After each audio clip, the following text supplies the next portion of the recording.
Welcome back to the SportsMax Zone, and it's time to talk some cricket. A 5-wicket haul from captain Rakeem Cornwall gave Leeward Islands Hurricanes firm control after day 2 of their round 4 West Indies Championship clash with Windward Islands Volcanoes. Cornwall finished with figures of 5 for 61 as Hurricanes dismissed Volcanoes for 173 in their first innings. The Hurricanes had posted 333 in their first innings. These are the scores at Stumps on day 2. Alright, so the Leeward Islands Hurricanes, of course, getting to 333 in 95.5 overs, contributing to that total. Colin Archibald with a century. And then for the Windward Islands Volcanoes, their first innings, they were able to get to 173 in 55 overs. Karen Kotoy there to pick up the batsman with 73 runs. With the wickets, let's look at Preston McSween, who had a 5-for, and Rakeem Cornwall as well. So George and Lance, we're going to get the rest of the scorecards very soon, but I think that it's fitting that we start by discussing the Leeward Islands and, of course, that century. I know we touched on it yesterday. And also, let's give some credit to the bowlers, Rakeem Cornwall getting that 5 and the other 5-for. Yeah, Rakeem Cornwall has always shown himself to be a quality spin bowler, especially at the regional level, and got a handful of wickets last week as well in the 3rd round, and did really well here. The Volcanoes really struggling though. They've been unable to limit teams from scoring heavily against them, and their batting hasn't exactly clicked so far. 173 all out in reply to the Leeward's 333. Good on Rakeem Cornwall. He's done well, and he's done what we expect of him at this level. Yeah, George, can the Windward, secure a victory after what we've seen today? It's gonna be a tall order. Yeah. I don't suspect so. The thing is this: I believe that clearly the number of runs that they had. Oh, look. Let's put it squarely. The batting performance was poor. Yeah, the batting performance was only managed to get 173. Abject. And look, we've been talking about centurions, and we're talking about Brathwaite with 2 centuries and 9 men, 10 centuries across the board. Some of the totals in the competition, especially since the resumption, have been poor.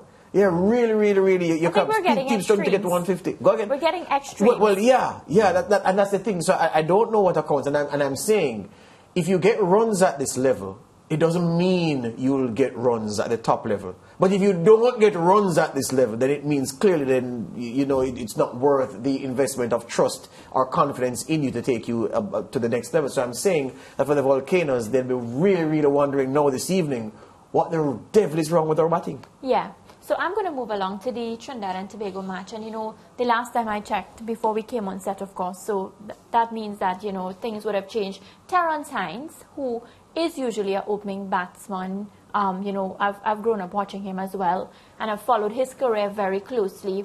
He's known for, hitting a lot of 6s and 4s. It's the style of his batting, very attacking. But today, Terrence was able to pick up 5 for 32. And I was listening to the commentators, describe the improvement in his bowling and just the asset now that he produces to the TNT Red Force with the ball. So, just another player that has come to the forefront and stepped up. Yes, good all-round performances. And again, these players know that there are places for grabs in the West Indies team. I will sound like a scratched record because it is the truth. And when we see specialist bowlers making good runs, we have to encourage it. We have to be charitable about their performances. And when you see specialist batsmen getting wickets, then it also augurs well because, again, there are places for grabs in this West Indies team. Yeah. The problem, though, is that Terrence Hines' 5-wicket haul didn't help the Trinidad and Tobago case very much. It was so bad. Yeah, because they made only 133 all out, and although Hines picked up a 5 for Barbados, replied with 294 with half centuries from Justin Graves and Raymond Reefer. So a huge first innings advantage for the Barbados pride in this game, and they are in control really, because as we see now, the TNT Red Force in their second innings are 51 for 3. So they continue to have problems with their batting. Yeah, Lance, and that is a major cause for concern because, yesterday I brought up the point that on paper, the TNT team looks as if they're top batsmen, And they have shown that just in, club cricket and whatnot. But then again, we keep bringing it up the point that, there are different levels of the game. So just because you perform at a certain level, when you come up with the big boys, it's extremely difficult. So we see Trinidad and Tobago, just like in the first match, what happened? They suffered. Their batting suffered. There seems to be a repeat of that. So, Lance, a problem that they would need to fix. Yeah, and they're having problems against spin and pace because Both. Akeem Jordan and Jamel Warwick and the left arm spinner. Jordan, of course, a fast bowler, did the most damage to the Trinidad and Tobago batting in this poor 133 that they made. So yeah. I don't know what's happening because Trinidad and Tobago is a very, very solid. They have a very solid cricket structure, better than most in the Caribbean. Home. Yeah, they're playing at home, so.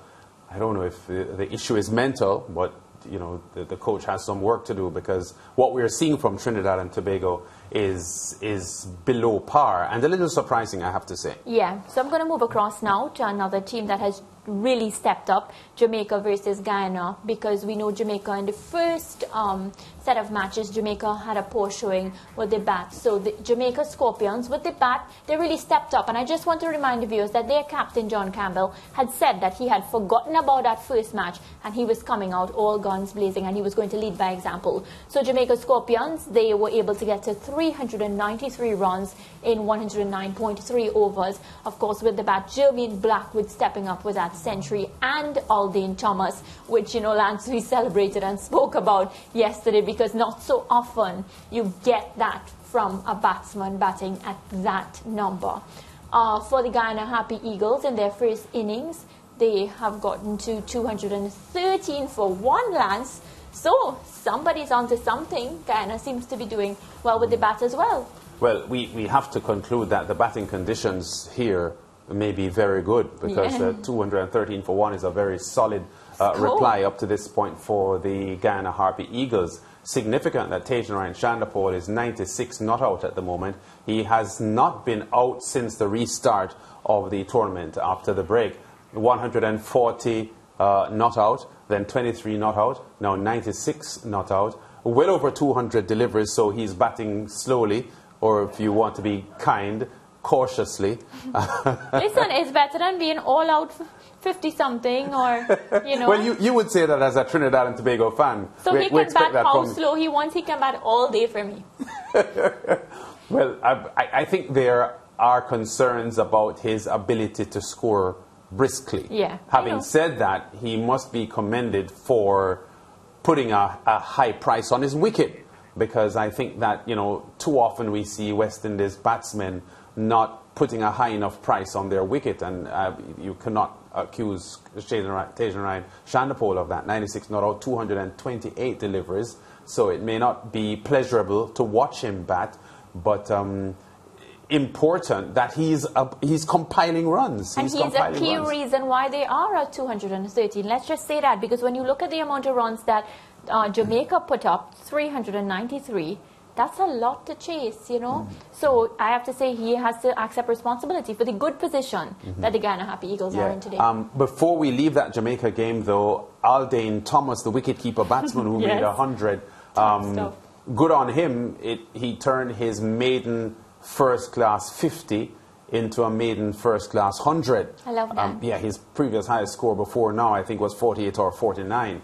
And he's not a vastly experienced player for the Jamaica Scorpions, but good to see him getting runs as a wicketkeeper batsman, and 100 for him to supplement Jermaine Blackwood's 114. Yeah, so Selector George, he has been looking for players for West Indies, so he'll have another one that he can consider. Yeah, on the point of Selector, Mr. Producer, bear with me here. I'm looking at a 20-man list of names.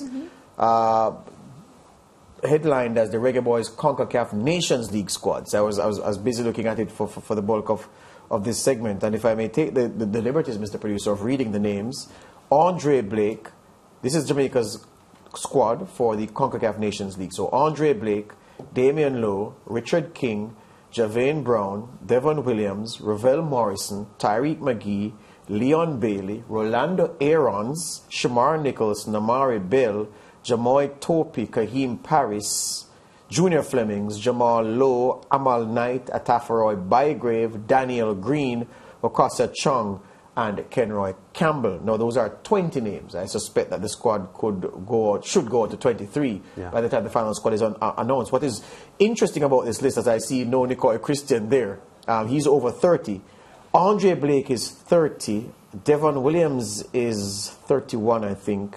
And those are the only two players 30 or over in the squad. So it's a squad of under 30s. So if the whole squad is filled out with under 30s, excepting for Blake, who's dead on 30, and Williams, who's 31, I can abide by that.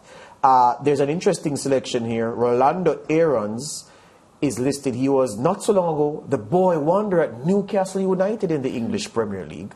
He has 5 caps for the England under 20 team. But if he gets a cap in the Nations League, he would have officially switched allegiance to Jamaica. So these are the names that have been assembled so far. 20 men, and I expect that 3 more will be added at least. And let's hope that Nicole Christian is one of them. But if they're going to go with a policy of under 30, I won't have any grounds to complain. But, yeah. Well, good tactical move there. Yeah. Because now we change our discussion from the 6-0 to the team. Yeah, well, that unit is unquestionably stronger than the one that lost 6-0 yesterday. Yeah, for sure. And a lot of familiar names, a lot of names that we know. The thing is that what we would expect that Tariq Zimenez, the youngster, would have been in this squad had he not been injured in a meaningless waste of time game. There you go. Break.